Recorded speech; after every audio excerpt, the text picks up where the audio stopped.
አብርሽና ሩታ በዙሪያችሁ የያዛችኋቸው ሰዎች ግን ምን አይነት ናቸው? ለኔ ሁሌም ጥያቄ የሚፈጥርብኝ ይህ ነው። በአብርሽ በኩል ትዳሩን ሲንድ የነበረው ለሱ ወዳጅ መስሎ ቀርቦ ብዙ ችግር ሲያመጣ የነበረው አቤላ የተባለው ነው። በሩታ በኩል ደግሞ ትልቅ ችግር እያመጣ የሚገኘው የገዛ የስንት ታናሽ የሆነው ወንድሟ ነው። ሩታ ይህንን ልጅ እንዴት ትላቀቀዋለች? ምንም ቢሆን ስጋዋ ነው። በዚህን ያህል ደረጃ ወንድሟ ሆኖ ደግሞ ለሷ የሁሉ መመቅኘት ምን የሚሉት ነገር ነው? ይህ ግለሰብ አስቀድሜም ስናገር ነበር።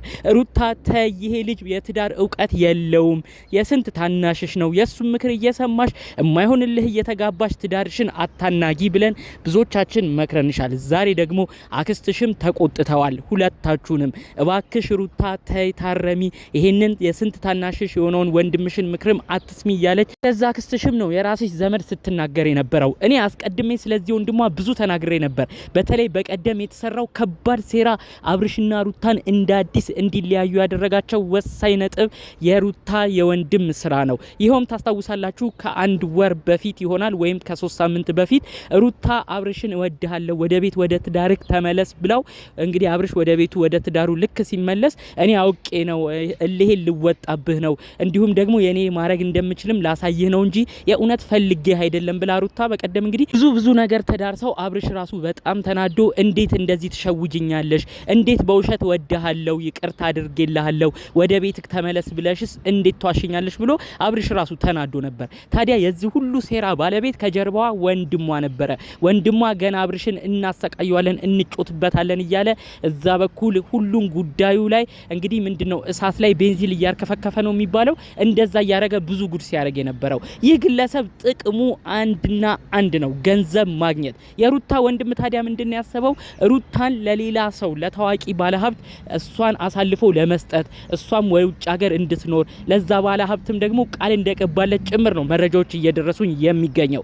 የሩታ ወንድም ባለ ምክንያት እንደዚህ የሰው ትዳር እንዲናጋ አልፈለገም። የሩታ ወንድም ያለ ምክንያት የገዛ ዘመዶቻቸው ትልልቅ የሆኑት አክስቷ፣ እናቷ፣ እህቶቿ ታይ ወደ ትዳር ተመለሽ እያሏት እሱ ምን አይነት ነገርን አውቆ ነው ከትልልቆቹ በበለጠ መልኩ ሆኖ አሃ ይሄ ሰውዬ አይጠቅማትም አብርሽና ሩታ አንድ ላይ አይሆኑም እያለ አሁን ድረስ የሚደነፋው? እባካችሁ ይህን ጥያቄ እናንተም በውስጣችሁ አመላልሱት። የሩታ ወንድም በሚገርማችሁ ሁኔታ ተለቅ ካለ ባለሀብት ጋር ግንኙነት እንዳለውም ሰምቻለሁ። ሁሉንም አሰማችኋለሁ። ሩታ ይህንን ባልጠበቀችውና ባላሰበችው ሁኔታ ነው በወንድሟ እየተደረገባት የሚገኘው። እባካችሁ ይህ መረጃ የምትሰሙ ሰዎች ካላችሁም ሩታ ይህን ሚስጥር ካላወቀች እንድትሰማ ይህ ቪዲዮም እሷ ጋር እንዲደርስ እባካችሁ ላይክ ማድረጋችሁን አትርሱ። ሰላም ውድ የሀገሬ ልጆች በያላችሁበት ሰላማችሁ ይብዛልኝ። ለቻናሌ አዲስ የሆናችሁ እባካችሁ ሰብስክራይብ በማድረግ ቤተሰብ እንድትሆኑኝ በአክብሮት በፍቅር ነው የምጠይቃችሁ። ቀጥታ ይዤ ወደ መጣሁት ዝርዝር መረጃ ነው እማመራው። የሩታ ወንድም እኔ ምን አይነት ነገር እንደሆነ ነው በጣም ብዙ ሰው ጥያቄ የሆነበት። በእርግጥ ብዙ ወንድሞች በተለይ ኢትዮጵያዊ ወንድሞች ለእህቶቻቸው መከታ ጠባቂ ናቸው። ነገር ግን የሩታ ወንድም ደግሞ የሚያረገው አይን ያወጣ የእህቱን የሆነ ነገሯ ተሰነካክሎ ለሌላ ሰው አሳልፎ ለመስጠት እያቀደ እያሰበ እንዳለ ነው በቀጥታ የሚያሳየው። ዛሬ ደግሞ ሁሉን ነገር ሳይታወቀው ግልጽ አውጥቶታል። ትናንት በተለቀቀ ቪዲዮም አይታችሁታል ብዬ አስባለሁ። የሩታ ክስት መታ ሁሉንም ለመምከር ሞክራ ነበረ። ታዲያ ወንድሟ እየደነፋ ነው። ከእንግዲህ ወደ ውጪ ትወጣለች ሌላም ሰው ጋር ነው የምትኖረው ብሎ አፉን ሞልቶ የተናገረው። ምን አይነት ድፍረት ነው በዚህን ያህል ደረጃ አንተ ልጅ እየሄድክበት ያለው ርቀት? ይህ ነገር እኮ ለእህትህም እንደማይጠቅም ታውቃለህ። አንተ ዛሬ ገንዘብ ተቀበልክና ከባለ ሀብት የሆነች ጥቅማ ጥቅም አገኘህና እህትህን አሳልፈ መስጠት ማለት ምን ማለት ነው? ይህ ማለት እኮ የሰው ሽያጭ ማለት ነው። ሩታ እኮ ፍቅርን ፈልጋ ነው እንጂ ገንዘብን ፈልጋ አይደለም እስካሁንም ብዙ ነገር እያሳለፈች የምትገኘው። ለሷ ለእህትህ ስለ ገንዘብ ነው መጨነቅ ያለብህ? ስለ ፍቅር ነው መጨነቅ ያለብህ? እኛ እኮ እውነት የመጀመሪያ ሰሞን ላይ የእውነት ለእህቱ ተቆርቋሪ ነው መከታ ወንድም ነው ብለን ነበር። በቀደም ግን ያየንብህ ትልቅ ስህተት ነው። አብርሽና ሩታ እንደ አዲስ እንዲጣሉ ያደረግከው አንተ ነህ። ይህንን ደጋግሜ ነግርሃለሁ ከረሳኸው። ሩታ እህትህን አውቀህ እልህ እንድትጋባ እያረካት በዚህ ነገር ላይ እንፎግረው እንጫወትበት አውቀሽ ወደርሽ የቀረብሽው መስለሽ ተጫውቺበት ለ3 ቀን ብለ 3 ቀን ፍቅር እየሰጠች እሱ ወደ ቤቱ ወደ ትዳሩ ወደ ልጁ ልክ ሲመለስ አውቄ ነው ብላ አፏን ሞልታ እንድትናገር ትርምስምስ እንዲወጣ ያረከው እኮ አንተ ነህ። ይህንን ሴራህን ማን ይንገርልህ? ዛሬ አብርሽ ወደ ሄርሜላ ሄዷል፣ ወደ ሌላ ሴት ሄዷል እያልክ ብዙ ነገር ብታወራ ማንም ያምንክ ያለ ሰው ይመስልሃል? አሁን ደግሞ እንግዲህ አፍህን ሞልተህ እህትህን ለሌላ ሰው አሳልፈህ እንደምትሰጥ ተናገርክ። አስቀድሞ ይህን ጉዳይ እኔ ሲነግሩኝ ማመን ስላቃተኝ ሰው እንዴት በእህቱ ላይ እንደዚህ ያረጋል ብዬ መቀበል ስለከበደኝ ነበረ መረጃውን ላለማውራት የፈለኩት። ዛሬ አንተ ራስህ ይፋ አውጥተዋል። እባክሽ ሩታ ይህ ወንድምሽ የእውነት ላንቺ እያሰበ ሳይሆን አንቺን በጥቅማ ጥቅሞች ነው እየገዛሽ የሚገኘው። ውጭ ሀገር ያለ ሰው አንቺን በዩቲዩብ የሚከታተል የሚያከብርሽ የሚወድሽ ልጅ እንዳለ መረጃው ደርሶናል። ታዲያ ይህ ግለሰብ ባለ ሀብት እንደሆነና አንቺን ለማግኘት ብዙ ጥረት እንዳረገም ከዚህ ቀድሞ መረጃውን ሰምተናል። ታዲያ እንደ አንድ መጠቀሚያ አንቺን ለማግኘት የተጠቀመው ይኸው ለጥቅም ለሆዱ የሚያድረውን ወንድምሽን ነው። እባክሽ ሩታ ይህ ወንድምሽ የእውነት ላንቺ ትዳር አስቦ አይደለም የሚከራከረው የሚቆጣው። እኛ የአብርሽ ስህተት ልክ ነው እያልን አይደለም። እኛ አብርሽ ከሄርሜላ ጋር የሚያረጋቸው ነገሮች ምንም ጥፋት የለባቸውም እያልን አይደለም። ነገር ግን እኛ እንደ አክስቶችሽ እንደ በሳል እናት እህቶችሽ የበሰለ ምክር ነው እየመከርንሽ የምንገኘው። እባክሽ ሩታዬ በታናሽ ወንድምሽ ህይወትሽን ትዳርሽን አታናጊ። ይህ ግለሰብ ጥቅም ካገኘ በደንብ ረብጣ ገንዘቦች ካገኘ አንቺ ለማንም ይስጥሽ፣ ለማንም የሚያውቀው ነገር የለም፣ የሚያስጨንቀውም ነገር የለም። አንድ ጥያቄ እባክሽ ወንድምሽን ጠይቂው።